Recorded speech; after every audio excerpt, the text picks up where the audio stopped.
Hello, and welcome back to the Long Distance Love Bombs podcast. I am your host, Dr. Jeremy Goldberg, and today's guest is Madelyn Moon. Madelyn is self-described as what you get if a tantrika made love to a comedian. She's a devoted teacher. She has a top 100 podcast. She teaches people how to unite the feminine along with the masculine in not only themselves and their partner, but also with the world. Her work's been featured on People Magazine, Teen Vogue. She's wonderful, truly. And in this conversation, she presented topics in a way that I had never heard them described before. We talked about her upbringing in an abusive religious household, her experience as a professional bodybuilder with an eating disorder, and how she came to be who she is. And then we also dive into the idea that your transmission is a magnet, that your energetic experience attracts certain things into your life. And we get a little bit philosophical, talking about the energetics of the masculine and the feminine, diving deep and having a lot of fun. You're going to like this podcast. You're going to want to take some notes, and you're going to want to come back and maybe listen to it a second time, actually. It's that good. Oh, we also talk about the sacred art of creating in love, how art is the language of your longing. Whew, it's a good one. You can check Madelyn out online at maddiemoon.com. You can follow her on Instagram. And you can share this with everybody that you have ever met in your entire life, because the world needs this wisdom. And if you're new here, go ahead and scroll through the old episodes. There are more than 150 episodes, including some very familiar faces and names that I know that you will recognize and benefit from getting their wisdom in your ear bones. So have a scroll, download a couple, and without further ado, here's Madelyn Moon. All right. Actually, do you prefer Madelyn or Maddie? I prefer Madelyn, even though my website is maddiemoon.com. I prefer Madelyn. Yeah. Why is your website Maddie Moon if you prefer Madelyn?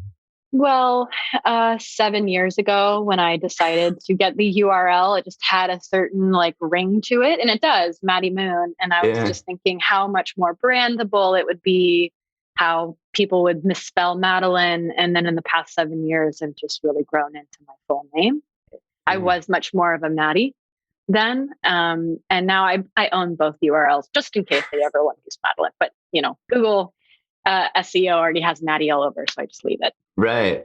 Maybe that's a good place to start, because I was going to ask you about your past. I did a little snorkeling of your website and discovered you have an interesting past, which I wrote down: raised Baptist, daily abused, emotional hot mess, eating disorder, bodybuilder. Was that kind of the Maddie umbrella, and then you've evolved into Madelyn? Yeah. That encompasses very well those little notes, what I experienced back in the day. So I can start there a little bit about that journey of my early 20s. So I, not unlike many small children, experienced a very complicated upbringing, and I internalized a lot of the complexities that I was raised with, a lot of generational narcissism and a lot of psychological, emotional, and spiritual abuse inside of my household, but also inside of the Christian church.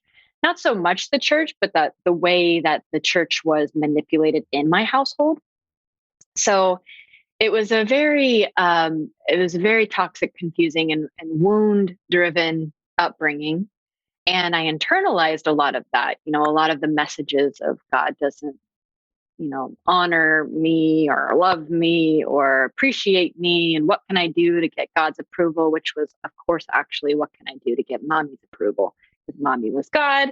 Mommy was kind of like the Catholic Church, deciding what was approved and what was not.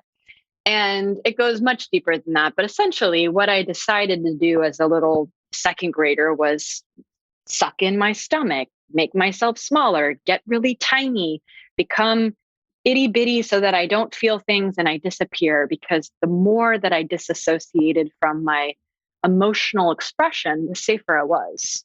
There wasn't any kind of physical abuse in my household, but there was a lot of energetic and emotional. So anytime that I would be crying or upset at my family, I would get basically emotionally bludgeoned and yelled at until I stopped crying. And then when I went numb, I would finally be able to close my bedroom door and cry alone and have peace and just get out of the energetic field of them screaming at me. So Wow. when we look at like this dynamic, it's kind of easy to see that as I got older, I started using food and making myself smaller to emotionally numb out what I was feeling. So there was the physical manifestation of trauma. I'll just say for everybody, there's the physical manifestation of trauma, and then there's like the emotional one. So for me, as I got older, because my expression and my emotions were so against my identity of the way I needed to be, I became a bodybuilder so that I would quite literally become smaller, physically become smaller, physically kind of disappear. Even though I was building my body, I wasn't really building. It was bodybuilding with, quotations, but it was really like just massive dieting and not eating very much. So I was kind of trying to make myself a dude. If I eat like a dude, I look like a dude, I walk like a dude, I become a meathead. I eat 240 grams of protein a day, which is just insane. So unhealthy, so bad. So much protein. I know. And I was like 110 pounds at 5'6", and so much protein, just like, the way you eat really does determine how you act. And so my brows were always furrowed and I was walking like I was a big bodybuilder, but I was so small, I was so tiny. But you could just look at me and see that I was trying so hard to become rigid. And today, I am a feminine and masculine embodiment teacher. I teach polarity, but I also teach creative expression, how to be expressive with your body, how to be expressive with your emotion, expressive in your love and relationship. And that inward collapse caving around my expression resulted in this hyper wounded masculine body and energy. And what I was essentially trying to do was to numb out as much feminine as I could and pile on as much, it's not even masculine, to be frank, that wasn't masculine, just pile on as much disassociation as I could to become less feminine, less feeling, less emotional, less irrational. And the key to all that healing has been 10 years of deep somatic healing and feminine and masculine embodiment work, as well as creative expression. So that's where we started. Yeah. Wow. When you look at the bodybuilding industry as a whole, I mean, this is perhaps a tangent straight off the bat, but like, what do you see now? Is it just widespread that, or is there a healthy way to do that? Mm. I don't think any of it's healthy. I have to just long story short, I don't think it's healthy. Mm-hmm. Especially for women, it's the total opposite of anything intuitive. There's no intuition in bodybuilding. It's all structure. It's all planned. It's all a regime, and it's all competition. There is no flow. There is no expression. It's just like your expression is the template of this is the way you need to look. That is expression. So you get on the stage in your sparkly suit and your 9 layers of spray tan on your little tiny heels, and you can walk and prance and show off, and that's expression. But what it takes to get to that 3-minute twirl on the stage is 3 months, 4 months, 5 months of consistently living your life by numbers, from calories to steps to the amount that you burn on the treadmill, the time you're in the gym. Everything is about numbers and structure, which is helpful in some areas of life, but not, I don't think, bodybuilding, because it also leaves you just like staring at the ceiling. Like, what was all this for? It's this wild chase, both for men and for women, And then you get to the end and you get like the thing is done, you get the trophy or you get the photos, and then you have to deal with the aftermath of your body and its very poor metabolism trying to find its way back. And then you have the mental stuff, the mental gunk you got to work with of like seeing your body morph back to being a normal shape and gaining weight, and the emotional stuff that comes up with eating food that wasn't on your bodybuilding meal plan, and the negative self-talk. I will say there are definitely trainers and coaches out there that can do it more healthily, where they very incrementally scale you up, scale you down. But I still, because I'm projecting here, but because of my own experiences, I still do not think that it is a worthwhile venture for anyone who really wants to like experience the immense capacity they are capable of experiencing in the realm of freedom. I think that is always a better choice. Yeah. And I was just thinking about how that experience that you had is analogous perhaps to a lot of the clients that you work with, in terms of we all have our own way of avoiding sitting with ourselves and our body and our truth. And for you, it was bodybuilding, but for others, it's drinking, smoking, working, etc. Is there any common themes that you come across that you see in people again and again and again? Yeah, there's a couple things. In the feminine lens, there is a hyper analyzation around feeling emotions or not feeling emotions. I have a lot of women that come to me because they want to learn how to be in their feminine, be in their body, feel their feelings. And on one side of the coin, I hear a lot that they're frustrated that they can't really access pleasure. If we spend like a couple months just focusing on pleasure, there's the common frustration that like I feel disconnected from my body, from my own pleasure, from enjoyment. And then on the flip side, they might be experiencing a lot of grief, a lot of pain. So there is an emotion there, but they want to get to the good stuff. They want to get to the pleasure. They want to get to the enjoyment, to being the feminine goddess wearing the white dress on the beach as she drinks her celery juice. Like, when do I get to that flowy goddess level? And instead of being with what is, like, okay, you feel grief. That is the feminine. Grief, longing, frustration, sadness, all of that, that is the feminine right there. It's not skipping over that to get to the white dress. It's the emotion you feel right now, whatever it is. And so there is a hyper, like I was saying, analyzation of what the feminine should be, because whatever's happening right now, this can't be it.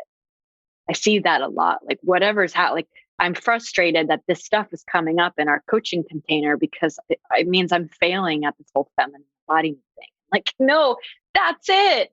That's it right there. Your grief, your sadness, your self-loathing, your familial pain, like all of that coming up is the feminine.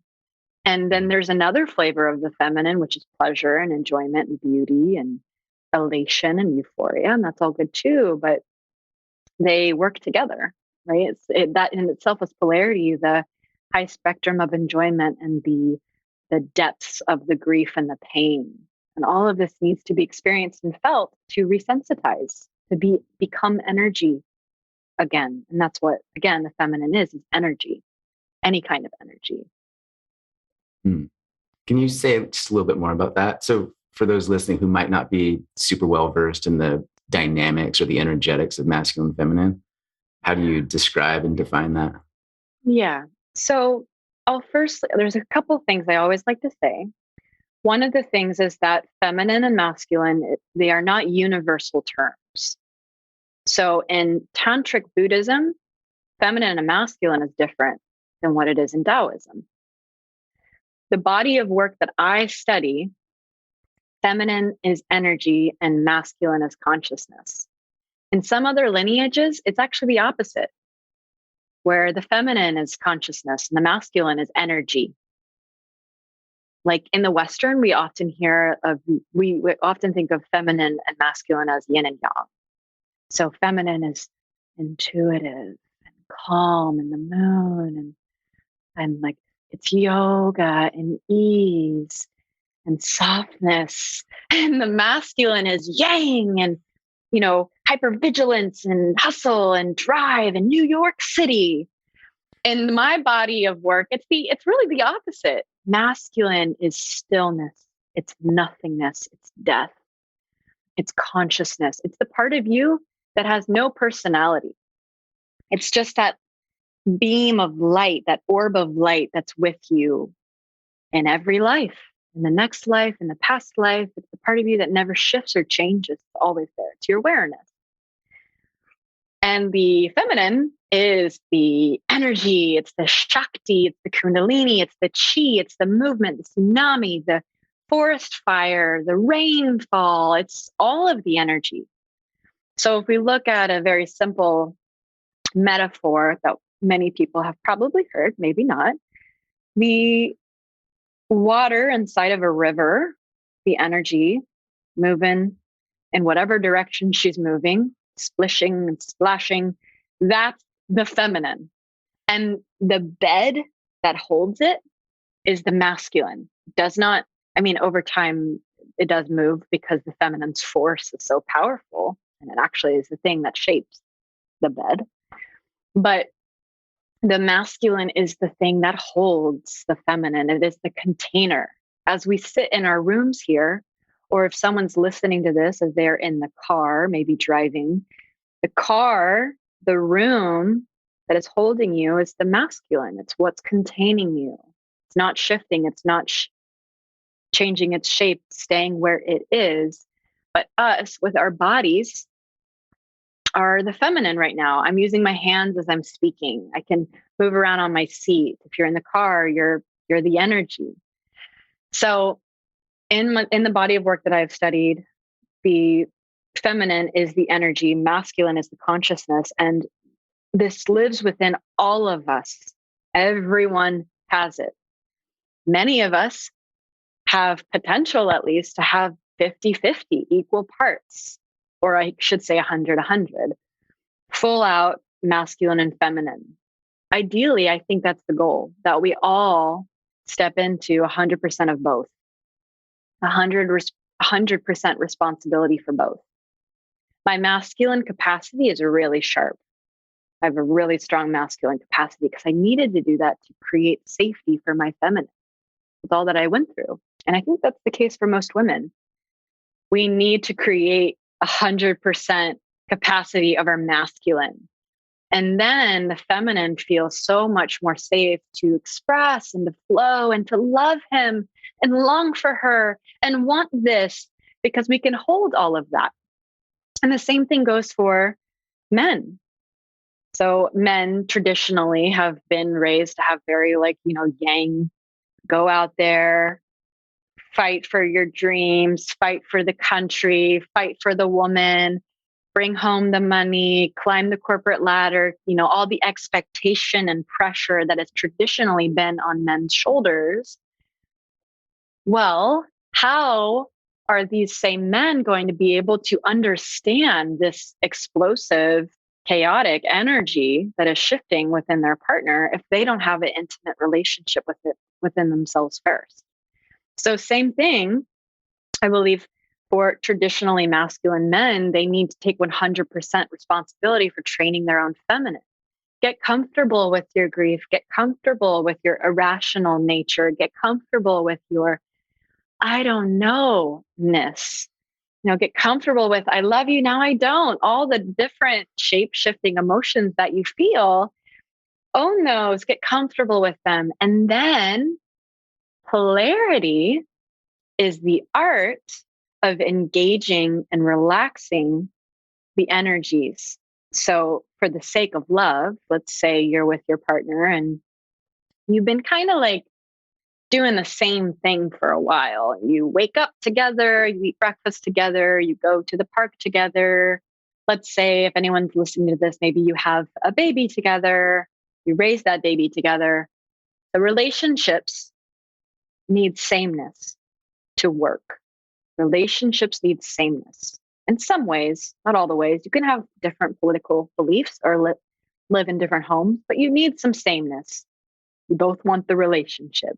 You both want to eventually move in together. You both that. But the interesting thing is sexual attraction, sexual friction, polarity needs opposition. So great, you've got the sameness. You both are spiritual. You both want a child. You both that. You have that container there, but polarity is the art of each of you surrendering one of the poles so that the other can take it up. So, two people who have both feminine and masculine are going to have a great relationship because they can both hold themselves at the same time that they can feel their feelings, but it's not very sexy. It's not very sexy. You're both self-sufficient. You both feel your feelings. You're both holding yourself. So polarity says, great, you can do that. We know that. Now, for the sake of love, for the sake of sexual chemistry, maybe she relaxes her self-sufficiency. She relaxes her masculine. She relaxes her, I can do it. Rosie the Riveter, is that her name? Rosie the Riveterness. She relaxes that. She lets it go for a night. And he lets go of the part of him that wants to be intuitive and feeling. And what do you want to do? He lets go of his feminine. He lets go of the part of him who just wants to get lost in feeling. So he takes up the masculine, she takes up the feminine, 100% each. All of a sudden, we have someone that's all depth and consciousness. He's breathing deeply. He's grounded. He's holding the fort down. And she starts moving her spine like jellyfish. She's full of emotion and movement, and she's showing her erotic desire pulsing through her body. And then we have this beautifully polarized moment. And that's how polarity works. And then when you're done with it for the night, you're done with it for the week or whenever, you go on with your normal day. You go back into self-sufficiency or you go back into your feelings and until the next time you desire to repolarize the moment. I love that. I just felt like I watched a great TED Talk. That was good, man. Thank you. One way that I've heard that described is kind of like that in relationship, we want security, stability, but we also want spontaneity, excitement, newness, freshness. And that by definition, those things are at opposite ends of the spectrum. And so at some point we need to slide kind of back and forth individually and together. Is that along the same lines of what you're saying there? Absolutely. That makes perfect sense. I don't really know Tony Robbins' work that much, but I think he has one of those things. He has something like the 5 main ingredients that we need. And one of them is certainty and one of them is uncertainty, I believe. So it's just reminding me of that. It's very similar. Like we need okay, I know you're my partner. We're both on board with monogamy. We're both on board with eventually security, grounded. And then there is the surprise or the not knowing or the longing or the distance that is needed just as much. And it's important to know that the uncertainty part is a craft. It is a craft. It is a skill. So it doesn't just, speaking primarily, I don't know so much about for men or for masculine embodied beings, but for feminine embodiment and feminine beings, it's very common that they are waiting for a partner to do these things, to bring the uncertainty, to spice up the relationship, to lead in a different way. And it's just as much our responsibility to let ourselves be led, to give opportunities to be led, to also bring the spontaneity, to also lead every once in a while, because that creates polarity too. To treat your king as if they're helpless for an evening and get the bath ready, get the food ready, and lead him for an evening. So we need to be active participants. I think culturally, socially, women have not been given that very profound, deep lesson of how to lead as a feminine being and that it's okay to lead as a feminine being. Even sexually, there's just a huge generational, ancestral, I don't know what the word, like habitual pattern of being passive in sex, being passive, being the one receiving it, being the one pursued, being the one desired, making him wait. There's all of these stories that women have been given of how we're supposed to keep him interested or how we're supposed to receive. And these are not sacred paths. These are not the sacred paths anymore. There are ways that we can be active participants in polarity, active participants in the communion, active participants in the leadership. And that's one of my prayers for women, is how to be more active in their pole, whichever pole they choose, the feminine or the masculine, just how to be a little bit more active while also holding the whatever they want, the mystery, the grace, the allure, the enchantment.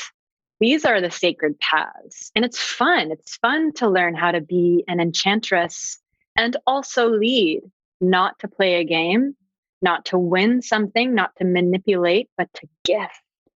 An enchantress is a gift. It's beautiful, it's exciting. And as long as you're doing it from a place that you're offering it from a pure heart, it's good for the whole relationship. I'm curious about how the idea of safety plays into some of what you described, in the sense that, like, I picture someone on the internet being like, I want to be a, what did you say, celery drinking, mystical goddess. And then they talk to you and you're like, okay, we're going to do some grief work. And it's like, wait, what? Sorry. I've never done that.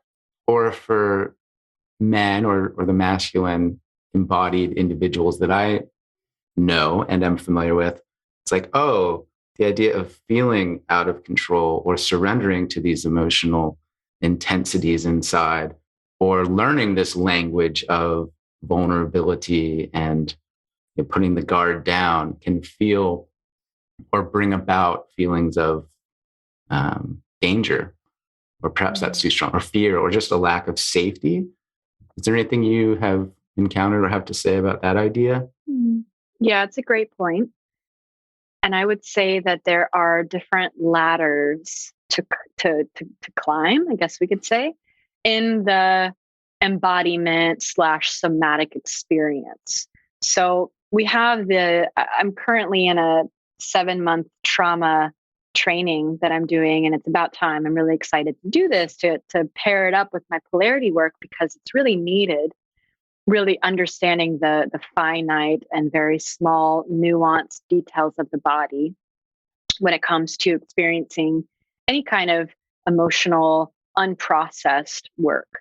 So we have it, like we could say, the foundation of the embodiment experience, aka, for anyone that's familiar with chakras, this would be like the root chakra, right? So at the root, where our sex is, this is where our deep safety, security, grounding lies.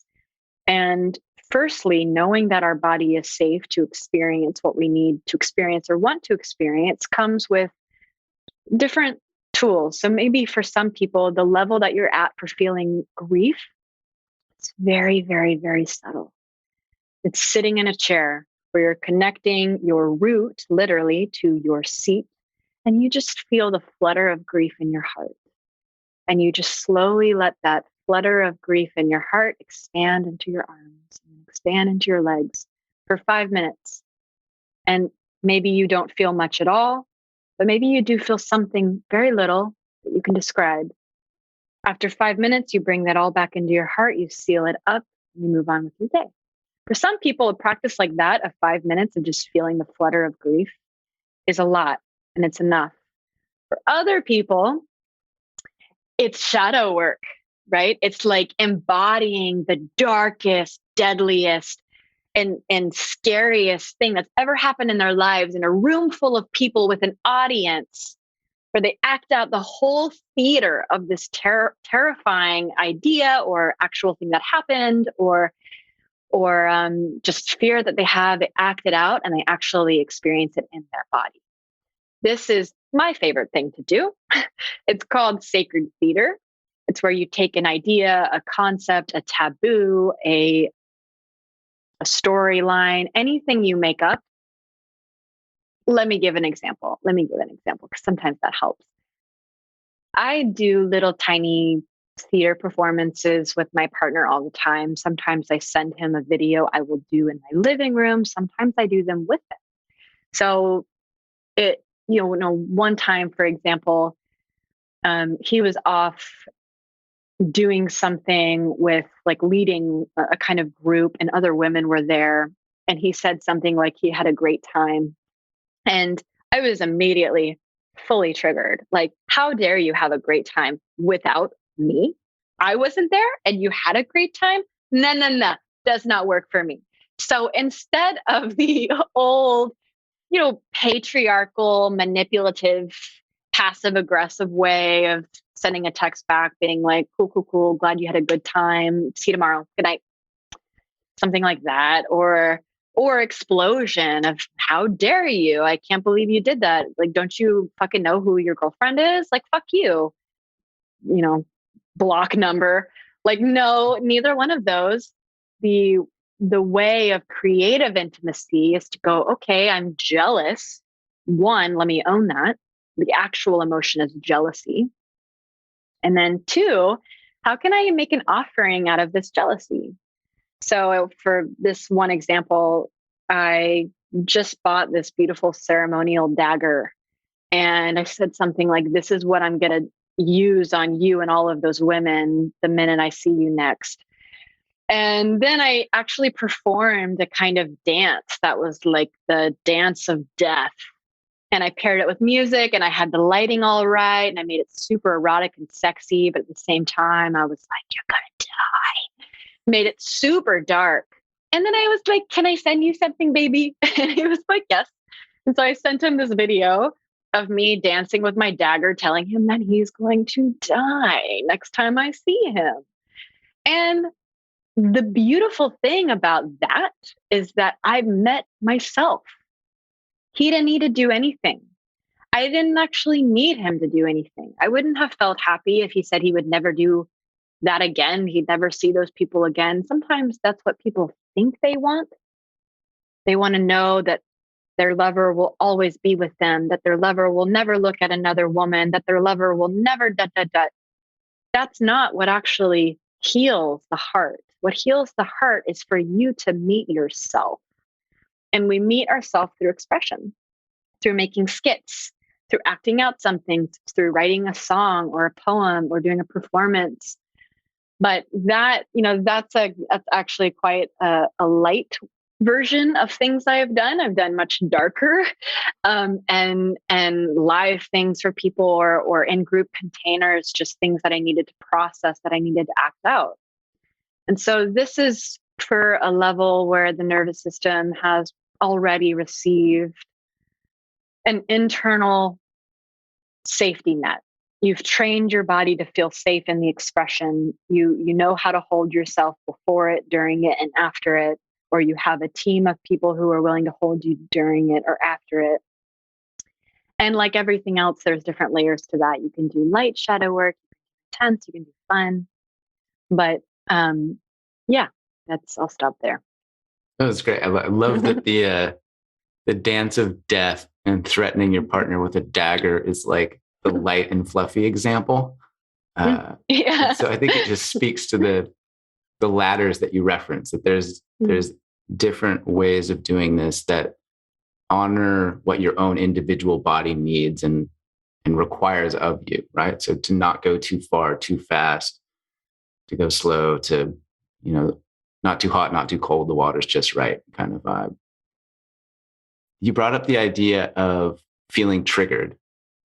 And it seems to me like an important step that happened that wasn't necessarily specifically addressed in that description was that you owned like, oh, this is about me. Like, this has nothing to do with him having a good time. And like him not having a good time doesn't remove the core root cause of this sensation, which is this insecurity or jealousy in me, right? And you spoke to the idea that sometimes people want to have their partner delete their ex X's number from their phone or to not talk to women. And that's not necessarily addressing what's really causing the sensations internally. Yeah. Mm-hmm. And then you also have this great line on your website where you talk about turning triggers into masterpieces. I think there's a description. Maybe you could say a little bit more about those concepts, or I would love to hear more about that. Is that one example of a masterpiece, that video with the dagger? Mm-hmm. Yeah, absolutely. So I have and my advanced practice group is called Creativity in Love. And so what you're referencing is on my website. I have this little like definition, and I have creativity and love, turning an otherwise trigger into a masterful piece of art. And your art gets to be anything. It gets to be, art can be in the moment, like stamping of a foot, like I don't like that, or a hiss, or it could be a naked handstand on the wall. It could be a slap on the butt or a light slap on the face, something playful, or like a pull of hair can be in the moment. Like I consider all of that art. Anything that's not a collapse. And a collapse would be, if it were speaking about triggers, not saying anything at all, dying inside while not saying anything at all, slamming a door, withholding your heart, withholding what's true for you. Ouch. Like if what is true for you is, ouch, baby, that hurt that you said that to me. And instead you just withhold, you go blank face, stone cold, don't show anything. That's a collapse. It's not bravery. It's not taking the high road. It's a collapse, and it's a withhold of your actual love. And this is what's so revolutionary to so many people, that you are giving your love when you go, ouch, or that hurt, or I'm going to miss you, or I don't want you hanging out with those girls. I hate that. The key is you're not saying these things or doing these things to get something, but rather to give something. And the beautiful thing is, the more you keep flowing this expression, this showing your pain, showing your longing, showing your ouch, showing your love, it's not scaring your partner away, it's drawing them closer, especially for feminine beings who want a masculine being, because the masculine is craving that energy. If the masculine is nothingness and consciousness and awareness, the masculine lights up by seeing energy pulse through her body or their partner's body. So that longing, that fear, that desire is really, really magnetic for a primarily masculine being. So art, I have two ways that I describe this creativity and love, is in the moment. So it's what we otherwise call responsiveness. It's very fast. The face, the movement, the breaking out in song, whatever it could be, right then and there. And then after the moment art is really where most people start, because especially for women, they're so used to, doing that stone cold face to protect themselves or not be seen as crazy. So after the moment art is where you get to meditate on the event that happened and what you want to make out of it. So maybe your partner keeps getting really, really jealous over you, and you want to express in a way, hey, I'm free. Like, I love you and I'm a butterfly. I have to be social. So maybe you think, okay, my partner keeps acting out in these really jealous ways and it's hurting my heart. How can I reveal to them that I need to be free. I need to go to parties and I love him. So maybe you order some butterfly wings on Amazon, and you create a video showing that you're a free social butterfly. And you also at the same time show him how much you love him, but that you have to be free. And this is art that you actually kind of set up, and you make a video out of it and you send it to your partner. And it's free of charge. You don't send it so that they get it right then and there and they change their behavior and they move forward. You do it to meet yourself. You're expressing to yourself your own butterfly nature. You're making a piece of art for yourself and then gifting it. And you might have to do it again and again and again and again. For 5 years, you could be making different pieces of art around the same relational frustration, the same trigger, until you realize that relationship's not for you, or you realize that you actually don't need your partner to change and they can stay jealous and it doesn't really bother you because now you have art as a way to soothe it. So once art is now in the mix, you have this really beautiful new modality where you can start to see conflict and trigger in your relationship as a gateway to meet a new part of yourself. Oh, we're missing the mark on each other in this moment. What can I start to do around that? Next time that happens, what can I say? What kind of dance can I do? How can I reveal? How can I express? Or what can I make later around this frustrating thing? Can I write him a poem or a little haiku or do a scavenger hunt for him leading to the end prize or whatever? It's keeping your relationship both polarized and spicy and fun, but it's also like you're constantly alchemizing. So I'll often say that creativity and love is turning triggers, aka water, into a masterful piece of art, aka wine. So you're being a sorceress or a sorcerer or a priest or a priestess by saying this is a otherwise known problem, and we're going to make something beautiful out of it. Mm. I love that too, because as a creator, and I've seen your Instagram, you're very creative and you have comedy sketches and alter egos and things like that. But in my experience as a creator, as a writer, the job is about making the art. And then it's just out into the world, and how it is received is entirely out of our control. Right? And to your point about that dynamic in a relationship, it sounds like the fundamental principles are the same. It's like, I'm communicating this, I'm offering this to you, I'm sharing, and then you get to do with it what you want. And that will then, of course, have knock-on ramifications about what happens next. But the intention, it sounds like, is purely to communicate, as you said, the language of your longing. It's how you described art. And I loved that. And it seems like at the core of it is cultivating an awareness or a truth of what's going on, what you desire, and then offering that out into the world or your partner to be received as it needs to be. Mm-hmm. Is that fair? Yeah, exactly. That's exactly it. And I appreciate you honing in on that detail, that just like being a writer or being a painter, being in a relationship where you make any kind of art, you make an offering. It is not up to you how it will be interpreted.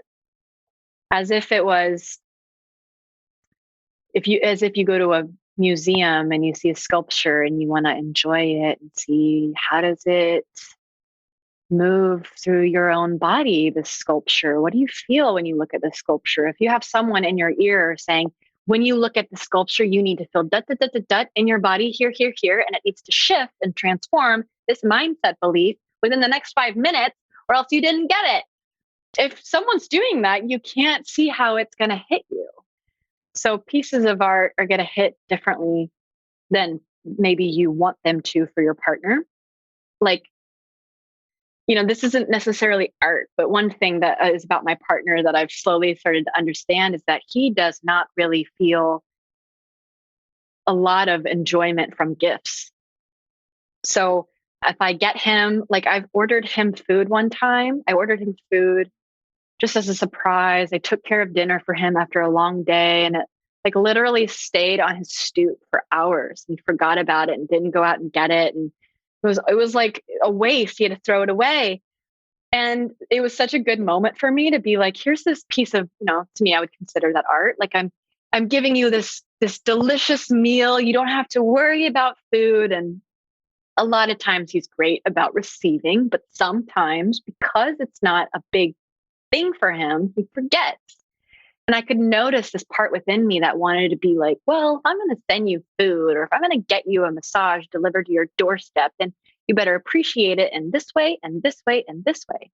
And I could notice that kink come up in me of like, I wish I didn't send you something if you're not going to receive it. And it's just such a great moment and a great experience for me to go, was this for me or was it for him? If it's for him, so what if it stays on the door? Like, at least I'm offering. He can do whatever he wants to do with it if he wants it to stay there for the next 24 hours on the stoop. Not up to me. It's out of my hands now. It's his. And sometimes those are the best experiences when we give something and it's not received the way we want. We really get to like heal I got to heal something in myself. I get to heal something in myself when he doesn't go crazy over gifts, because it's really showing me how to give gifts without expecting anything, any kind of whatever, just to give.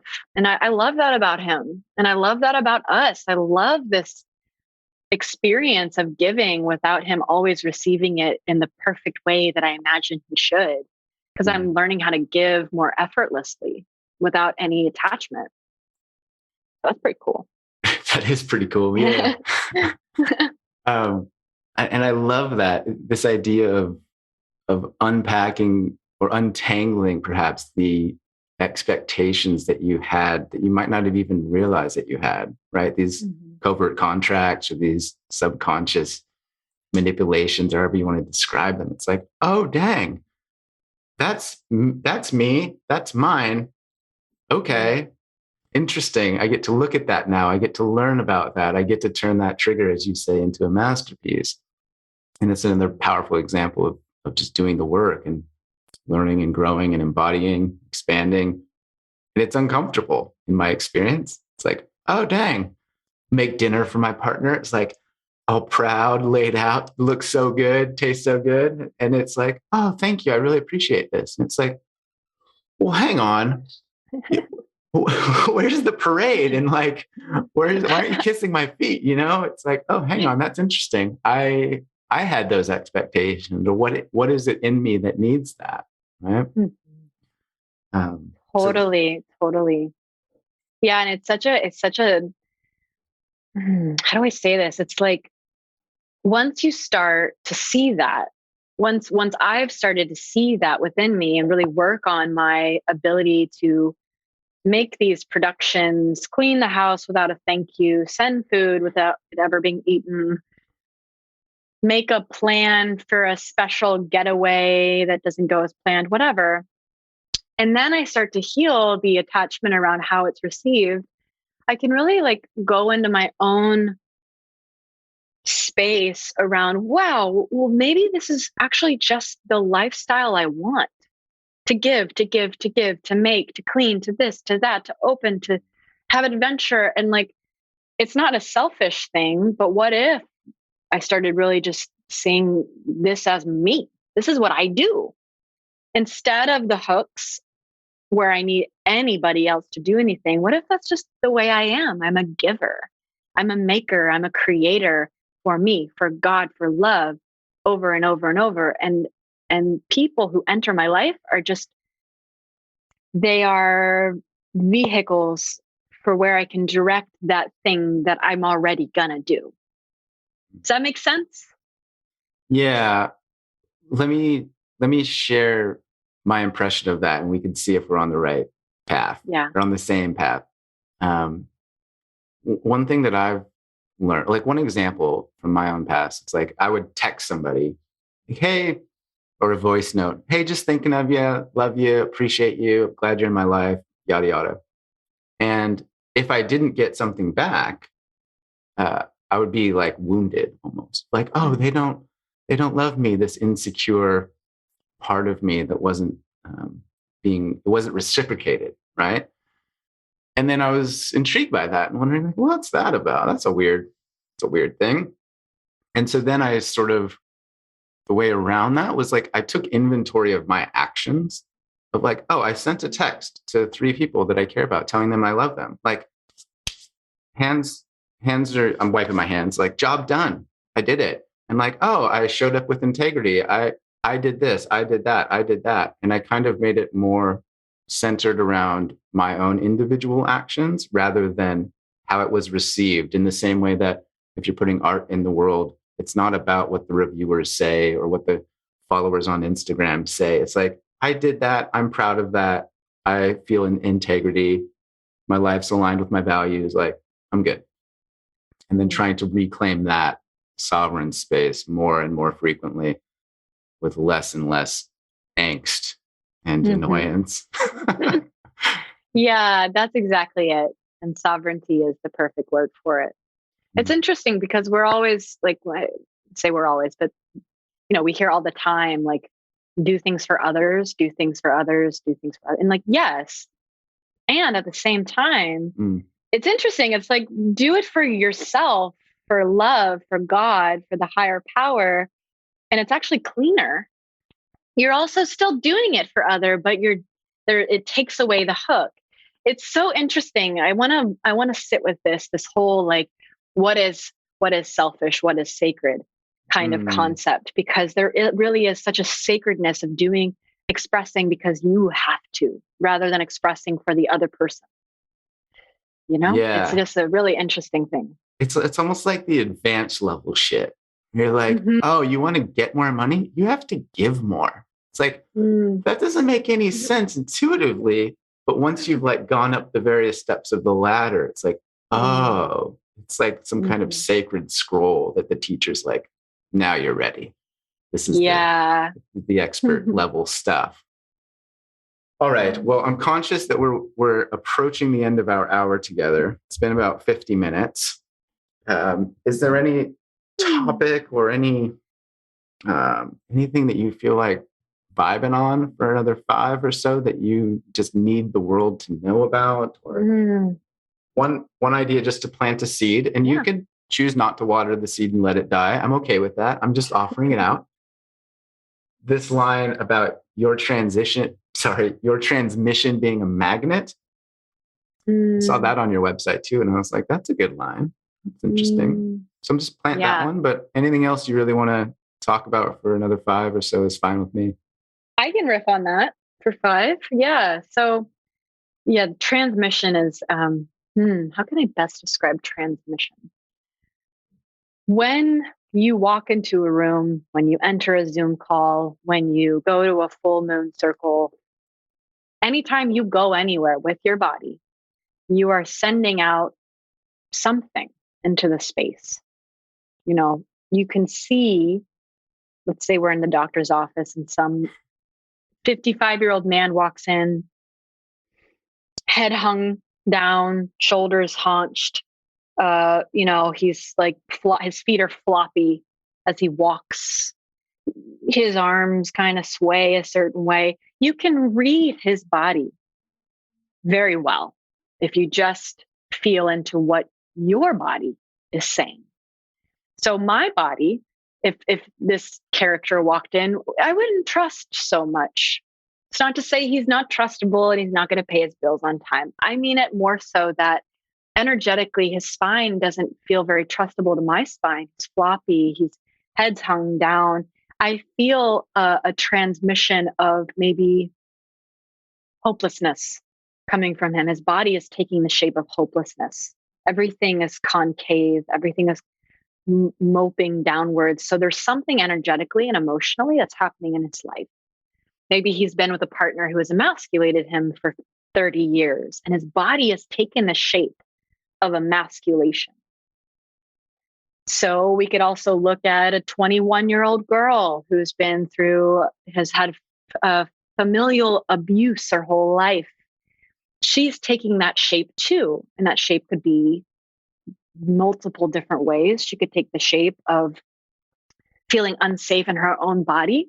Coming from the eating disorder world, I know a lot about gaining and losing weight. Sometimes women and men, but mostly women, will lose weight so that they look more like a prepubescent boy to feel safe. As long as they don't have curves, they'll feel safe. Or they gain a lot of weight so that they feel safe in that way. They kind of blend in. So this 21-year-old girl could take a shape with her body of having been abused for so long that makes her feel safe.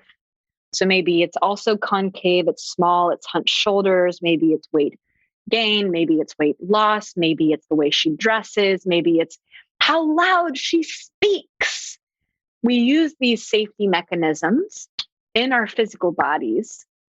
Maybe she talks fast, right? Sometimes we talk fast as an energetic imprint.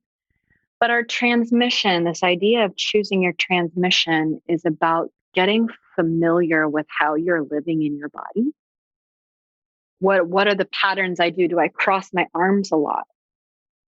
If so, you're probably, closed off. You're literally closing off your heart. Do you hang your head? Do you cock your head to the side? You always look concerned. So we look at our body. How do we hold our body and ask ourselves, is this the transmission that we want to be walking into a room with? Is this healing the room? Or moving the arms to the side, raising the head up high? You know, teachers, therapists, most of them have a deeper understanding of how they're holding their body because it's important. If they're leaning in and they're breathing through their mouth, it's going to make the client feel uncomfortable and like they can't trust them. But if they're sitting with their spine up straight and making eye contact, maybe not too much, but maybe just the right amount, and they're opening their body energetically, they're breathing deeply, it's going to create a kind of safer response in the client's nervous system. Same with the voice. If I'm talking really high pitched and really up in my head and really fast, you are going to feel less grounded. If I talk deeper, slower, and I speak more from my belly, anyone in the room with me will feel more grounded from that too. So when we go deeper and deeper into yogic transmissions, we can start to get a little bit more exciting with it. Like, okay, what transmission do I want? Do I want to be the sacred enchantress of devotion? Okay, if that's what I want to be, how does the sacred enchantress of devotion walk? What does she dress like? What do her shoulders do? What does her voice sound like? How does she eat? And we can get into these very small, nuanced pieces of our physical body and our space and start to craft with more devotion and intention how we want to be living in our bodies, how we want to be breathing, so that we send out that transmission. We become that, and we can eventually begin to attract a partner that we want from that place. So that's my maybe 5-minute drop of that big topic. Yeah, it's so random because you reminded me of this time when I was walking in Cape Town, South Africa, and in the middle of the day was approached by 2 or 3 youths, and they were up to no good, you could tell. And they came up and got in my face, and I put out the transmission right back with big eyes and was like, "What's up? How are you?" And then 3 minutes later, turned back around, and the guy that we were walking with, who 18, had never been out of the country, first time traveling, was very sort of emasculated posture. He was getting held up at knife point, right? Mm-hmm. And so to the idea that the transmission is a magnet, oftentimes people can prey upon certain energies or certain body postures, or you pick out the weakest link in the crowd to go after, etc. So it kind of works both ways of projecting the aura of the divine goddess, but also this victim mentality or posture that kind of puts a target on you, so to speak. Mm-hmm. Just reminded me of that. Exactly. It's like, oh yeah, I nearly got robbed at knife point while you were talking. Anyway. And I'll just say on that, that's so true. Yeah. And I will also say that that's why a lot of times people keep ending up with the same kind of partners that aren't good for them, is because they haven't changed the shape of their body. So he who abuses might match up with she who must be abused. And I say must as in like her body is saying, come on, like I'm attracting that in. Or opposite, he who is being abused and she who must abuse. Because at some point or another, anytime we close our hearts, we can be abusive just as human beings. It's hard not to be at times. That's why this stuff is so important to look at. But that's why people find each other. The bad boy finds the good girl waiting to be corrupted. And it keeps happening over and over again because you're still sending out that transmission because you haven't done that inner work. So this is a huge topic, but yeah, it's exactly what you're describing here. Yeah. I'm sure I hear the standard line of, I only attract assholes, or I only date assholes. Madelyn Moon, thank you for being here. I really enjoyed that conversation, and I'm certain that people listening will take a lot out of it. For those who want to know more about you, I know you've got a website and an Instagram account, but is there any particular place you want to direct them? I would say both of those places. My website's maddymoon.com, Maddie with two D's and a Y, and Instagram is Madelyn Moon. And I've got lots of programs and courses and all sorts of goodies there that everybody can take a look at. I read online your book is underway. You will have a book at some point. Is that true? Yes. I wrote a book in December, and now it's going to go through the really extensive, excruciating editorial process, but it should be out in summer. Cool. And I'm really excited. It's all about what we've talked about today: transmissions, creativity and love, expression, matches, why we get paired up with the people we do. Yeah. Lots of that kind of yummy stuff. Well, congratulations on writing a book. It's a big deal. Thank you. And I hope the birthing process is enjoyable and as smooth as it needs to be. Thank you. Thank you so much for having me. This has been so fun. You're very welcome. Yeah, I hope to talk to you again at some point. Sure, paths will cross. Absolutely. All right. Thanks again. So that is Madelyn Moon. As mentioned, she is on Instagram. She has a website. She has courses available. You can hire her to coach you. There's lots of ways to get into her world, and I encourage you to do so. And if you're looking for new wisdom, again, there are more than 150 podcast episodes just here to go through. New York Times bestsellers, famous Instagram influencers, all kinds of humans talking about great topics. Get in your earbuds, share them with your friends, leave a 5-star review, tell the mailman about it. I appreciate your support. I appreciate your help. You can find me online at Long Distance Love Bombs on the Instagram. I send a weekly newsletter out. Subscribe to the conversation. And that's it. Thanks for being here. I appreciate you. I hope you learned a lot talking about collapse and masculine, feminine, and energetics and consciousness and creativity and art and death dances and daggers. Gosh, this was a juicy one.